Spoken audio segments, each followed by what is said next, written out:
The old station at Kings Falls was in need of restoration, so the Fat Controller needed engines to help, as Molly was busy with passenger runs. He arrived at Tinman's sheds where he found James and Emily. "The station at King Falls is in need of repairs," said the Fat Controller. "Molly is too busy with her own work, so I want you two to help out." "We'll do our best, sir," chirped Emily. James and Emily are utility engines.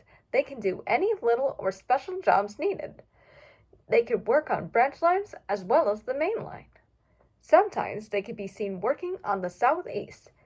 Then other engines they could be seen working along the coastlines. Since the Scottish twins were too busy to help restore the line, James and Emily were to stay at Great Waterton until King Falls was completed. Emily and James were excited. They hadn't been to Great Waterton in a long time. Molly welcomed the two warmly. "I'm so glad you volunteered to help out with the work," said Molly.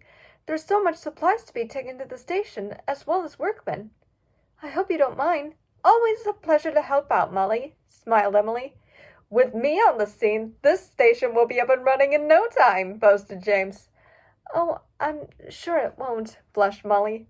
Soon, the Sterling Signal and the Red Engine were hard at work, taking workmen to and from the site and hauling trucks and flatbeds of supplies.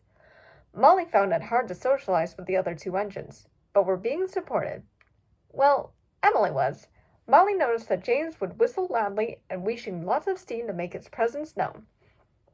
This, of course, worried Molly whenever James went to King Falls. James?" she said shyly. "Yes, Molly," grinned James. Molly went red with embarrassment. I'd take care to stop making so much noise if I were you, if that's all right with you." "I'm only making my presence known, Molly. An important engine like me needs to be acknowledged." "Oh, yes, that is quite understandable." Molly gave a timid smile. "But do you think you could please be careful when arriving at King Falls? You might be in for a big surprise." James was puzzled by what she meant, but before he could ask, Molly puffed away with her passenger train. "Pah!" puffed James. "I don't need lectures from an engine scared of her own shadow." And he puffed away to collect more trucks. James arrived at King Falls with supplies for the station, and was alone. He looked around and found no one else, until he saw the family of Skunks waddling on the platform. Then they jumped off his buffer plate, and they thought it was a nice warm spot to relax. James wasn't happy. "Go on, shoo!" But the Skunks took no notice. Then James wheezed loudly. The dad was so cross to be disturbed by James's wheezing that he turned around, lifted his tail high in the air, and hit straight in James's face. The Skunks then decided to go look for food, leaving James smelling like rotten vegetables. "Yeah," coughed James. "I stink!" And he did. Then Emily helped him with some workmen. She could smell James's musk. "Phew! What's happened to you, James?" And James explained what had happened. "Ugh! Molly was right. You should have been more quiet." "Phew!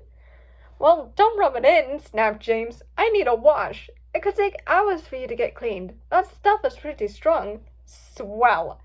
I even have to take these trucks of dead trees to timber yards."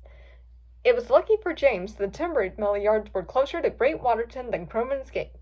But when James delivered the trucks, the manager was waiting for him with a message.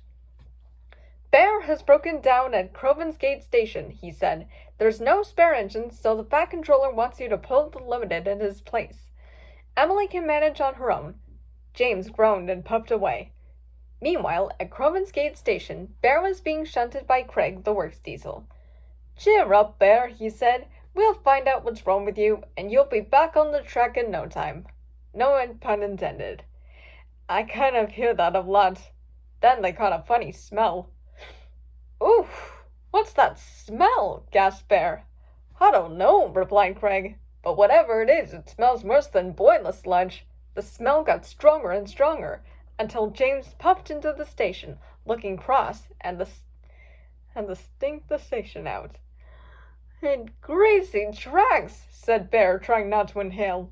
"What happened to you, James?" "Don't ask," snorted James, and backed down to the coaches. The passengers could smell James and were not happy. The guardman blew his whistle and James puffed out of the station. Everywhere James went, everyone could smell him for miles. James was getting crosser and crosser by the minute. So cross he overshot the platform at Wellsworth, and he had to reverse ever so slowly. Genty had seen everything. "What have you been washed in?" he asked. James didn't reply and waste steam, which made the scent worse. Luckily, James puffed into Timid Terminus, where the other engines could smell the stinky stench. "Cinders and ashes," giggled Rosie. "Have you been to the waste dump or something?"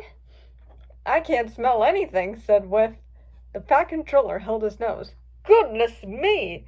And he climbed into the cab. "Take James to the washdown straight away." And his crew did. At the washdown, James's smoke box was scrubbed with special scented washing liquid. James was not enjoying himself one bit. "Not in my eyes," he grumbled. Later that day, James came back to King Falls, still smelly and cross. "I did warn you, James," giggled Molly. "I'm sorry for laughing." "It's me who should be sorry," sighed James. "I didn't listen to your warning and got skunked." "I'm sure it's not too late for you to make up with the Skunks." And the Skunks waddled to the platform and jumped onto James's bumper plate again. This time, James was quiet and polite. "Hey, they aren't so bad," smiled James. "See?" said Molly.